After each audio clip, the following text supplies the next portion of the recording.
여러분 안녕하십니까? 목요일 아침 여수 MBC 뉴스투데이입니다. 다음 달 국회의원 선거와 재보궐선거를 앞두고 후보자 등록이 이뤄집니다. 전남선거관리위원회는 오늘부터 이틀 동안 각 시군 선관위에서 지역구와 비례대표 후보는 물론 기초의원 재보궐 후보의 신청을 받는다며 필요 서류 제출과 기탁금 납입을 거친 뒤 다음 달 2일부터 본격적인 선거운동이 가능하다고 밝혔습니다. 현재까지 도내 10곳의 선거구에서는 61명의 예비 후보가 등록했지만 정당별 공천 작업이 마무리되면서 후보자 수가 줄어들 것으로 보입니다. 21대 총선 민생당 순천 광양 곡성 구례 갑선거구 후보로 기도서 예비 후보가 최종 공천됐습니다. 민생당 공천관리위원회는 순천 광양 곡성 구례 갑선거구에 예비 후보로 등록했던 기도서 장성배 2명의 예비 후보 가운데 기도서 후보의 공천을 확정했습니다. 기 예비 후보는 무너진 순천의 정치 위상을 되찾고 국회가 국민을 위한 국회가 될 수 있도록 캐스팅 보트 역할을 하겠다고 밝혔습니다. 여수 을선거구 출마가 예상됐던 미래통합당 심정우 전 호남대 초빙 교수가 선거구를 변경해 출마합니다. 미래통합당은 지난 12일 여수 을선거구에 심 전 교수를 공천했지만 이를 변경해 여수 갑선거구로 옮기기로 하고 본격적인 선거운동에 들어갈 예정입니다. 이에 따라 여수 갑선거구에서는 모두 4명의 후보들이 치열한 경쟁에 나설 것으로 예상됩니다. 순천 광양 곡성 구례 을선거구의 무소속 안준노 예비 후보가 총선에 불출마하겠다고 밝혔습니다. 안 예비 후보는 어제 현 정부의 성공과 진보의 가치 실현을 위해 불출마를 결심했다며 지지자들에게 감사 인사를 전하고 지역 발전을 위해 최선을 다하겠다고 강조했습니다.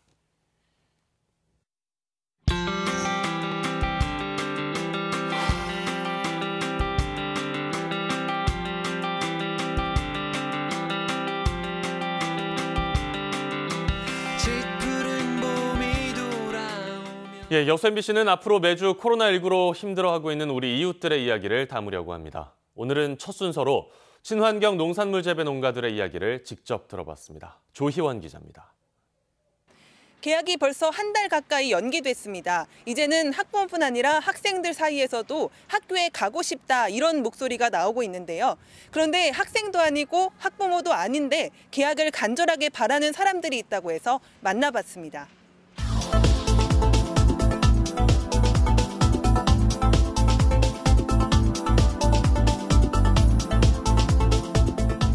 무농약 친환경 농법으로 엽채류를 재배하고 있는 순천의 한 농가입니다. 교육청과 계약을 맺어서 매주 600kg 정도의 채소를 납품하고 있는데요.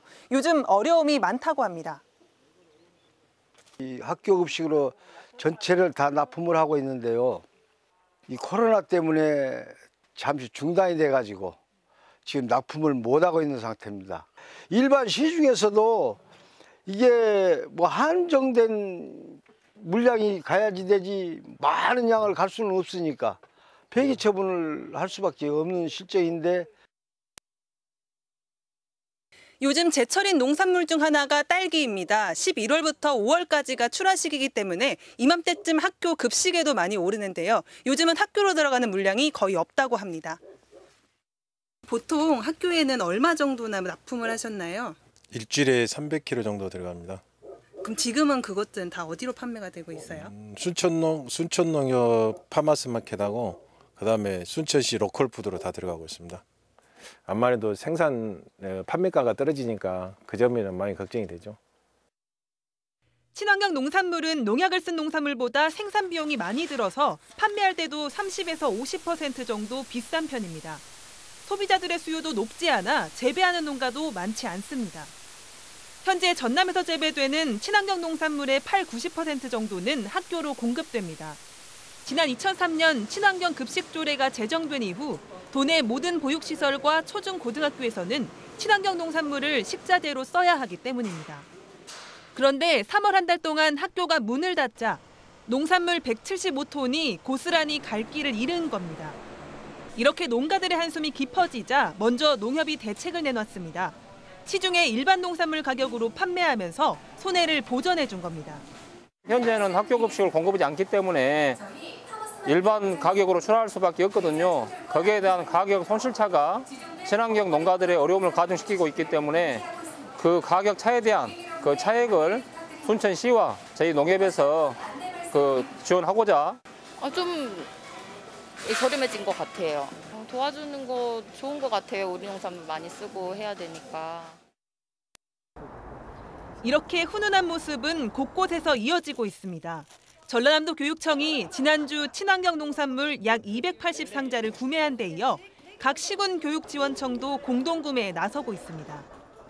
여수교육청에서도 102명의 직원들이 1차 설문조사 결과 70%의 참여율을 보이면서 생산 농가들의 아픔에 동참하고 그분들을 응원하고자. 친환경 농산물은 농협뿐 아니라 온라인 쇼핑몰인 남도장터에서도 할인된 가격으로 구매할 수 있습니다. 어려울 때는 작은 손길도 큰 도움이 됩니다. 조금은 비싸더라도 오늘은 우리 식탁에 이 친환경 농산물 올려보는 건 어떨까요? MBC 뉴스 조이완입니다.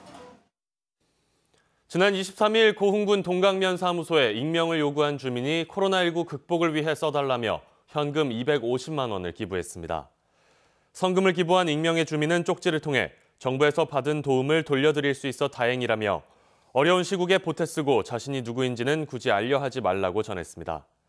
고흥군은 익명 기부자의 뜻에 따라 기탁받은 성금 250만 원을 사회복지공동모금회에 보내 코로나19 관련 기금으로 쓰일 수 있도록 할 계획입니다. 순천시 공무원들도 코로나19 극복을 위한 성금 모금에 동참합니다. 순천시는 코로나19로 어려움을 겪는 시민들과 고통을 나누기 위해 전 직원이 6천여만 원을 모아 전남 사회복지공동모금회를 통해 지역의 취약계층과 소외계층에게 전달할 계획입니다. 앞서 순천시장은 고위공직자 급여 30% 기부에 동참해 1,000만 원을 사회복지공동모금회에 기탁했습니다. 여수시청의 한 팀장이 부하 직원들에게 폭언과 욕설 등의 갑질을 했는데도 징계조차 받지 않았습니다. 관련한 논란이 확산하고 있는데요. 권오봉 시장이 기자간담회를 갖고 해명에 나섰는데 공직 안팎의 전반적인 정서와는 여전히 거리가 멀다는 지적이 많습니다. 박광수 기자입니다.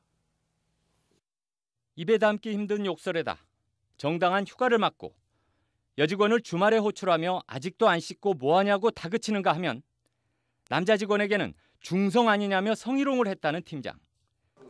권 시장은 상사의 갑질로 직원들이 상처를 입은 데 대해 관리자로서 미안하다며 조직 문화를 변화시키는 계기로 삼겠다고 밝혔습니다. 관리가 미흡했고 직원들 처지에서 잘 살펴봐야 되는데 그렇게 못했다는 점에 대해서 반성을 하고 제도 개선 방향을 잡도록 그렇게 해보겠습니다. 내부 정보를 유출한 사람을 문책하겠다는 자신의 발언에 대해서는 해당 정보 유출이 범죄 사실이 될 수 있으니 수사당국의 의뢰에 바라는 취지였다며 일부 인정하면서도 언론을 압박할 의지는 없었다고 밝혔습니다. 자신이 가해 직원의 징계를 막았다는 논란에는 그럴 이유가 없다며 부인하다 사실 확인을 다시 요구하자 입장을 번복했습니다. 주변에 이 사람 일을 열심히 한 사람인데 징계를 주면 되겠냐는 얘기를 한 적이 없으신 건가요? 저는 확인한 부분이 있어요. 그건 내가 노코멘트 하겠습니다. 그건 시장의 어떤 조직을 관리하는 인사권의 문제이기 때문에. 권 시장은 그러면서 팀장의 근무지 변경도 큰 징벌이라거나 신입 직원이 사직한 이유는 공무원이 적성에 맞지 않아서였다며 기존 입장을 재확인했고 사태의 주된 배경으로 세대 차이를 언급하며 피해자들의 호소와는 대비되는 인식을 보였습니다. 저희 때만 하더라도 상관한테 심한 소리 듣고 때로는 구타를 당해도 그거는 그냥 그런 거니 이렇게 했는데. 아주 모욕적인 남자와 갑질을 했다는 부분에 대해서 애들이 분노하는 건데 이거를 세대 차이고 그런 식으로 바라보는 시각 자체는 진짜 너무 엉뚱한 거죠. 같은 부서 공무원 12명이 특정인의 갑질에 분개하며 공개적으로 처분을 요구하고 나섰는데도 아직 확실한 자체 징계 계획조차 없는 상황. 명확한 인권의식에 입각한 조치와 재발 방지 의지가 없는 한 진통은 당분간 이어질 수밖에 없어 보입니다. MBC 뉴스 박광수입니다. 전남도가 지난해 공모 사업을 통해 모두 1조 5천억여 원의 국비를 확보했습니다. 전라남도가 본청과 시군을 대상으로 지난해 국가 공모 사업 선정 현황을 조사한 결과 모두 35개 기관에서 432건, 1조 5,186억 원의 국비를 확보했습니다. 부처별로 보면 해양수산부가 3,437억 원, 농림축산식품부 2,224억 원, 산업통상자원부 1,724억 원 등이었습니다. 시군별로는 고흥군이 1,073억 원으로 가장 많았고 영광군, 나주시가 그 뒤를 이었습니다. 광양항 컨테이너부도 활성화를 위한 인센티브 제도가 개편 시행됩니다. 여수광양항만공사는 올해 환적 화물과 부정기선 유치를 전략적 목표로 설정하고 컨테이너 처리 실적 등을 바탕으로 선사와 운영사에 인센티브를 지급하거나 항만시설 사용료를 감면하기로 했습니다.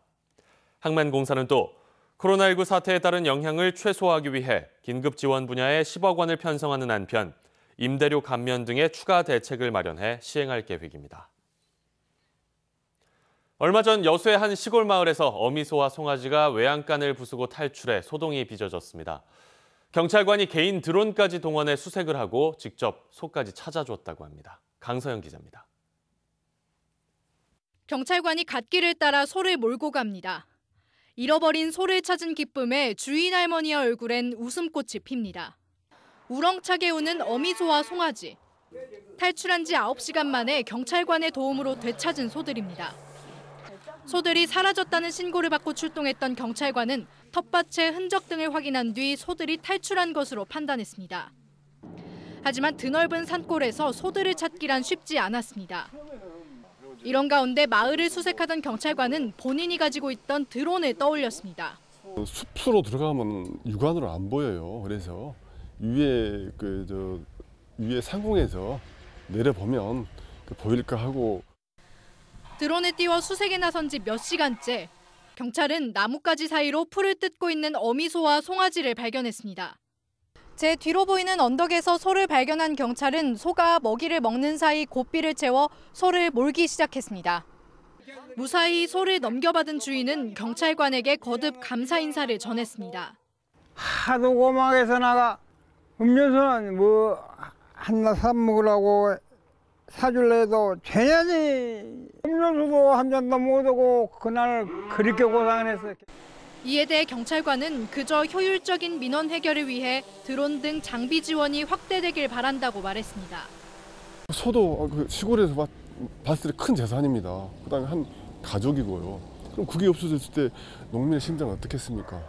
그다음에 범죄 예방하는데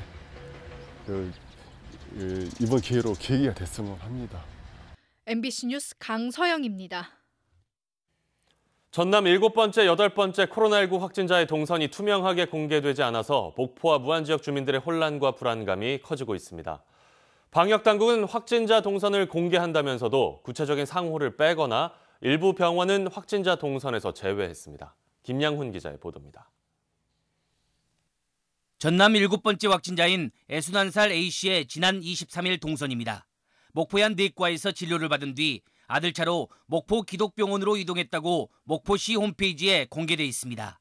하지만 MBC 취재 결과 A씨는 중간에 목포 세안병원 선별진료소를 들렀던 것으로 확인됐습니다. A씨와 아들은 이곳 환자 대기 장소로 이동해 의료진과 전화로 A씨의 현재 상태 등에 대해서 얘기를 나눴습니다. 체온이 39도 이상으로 올라가 있고 중증 환자로 판단이 돼서 목포 관내에서 입원 치료가 가능한 호흡기 안심병원인 병원 쪽으로 안내를 했습니다.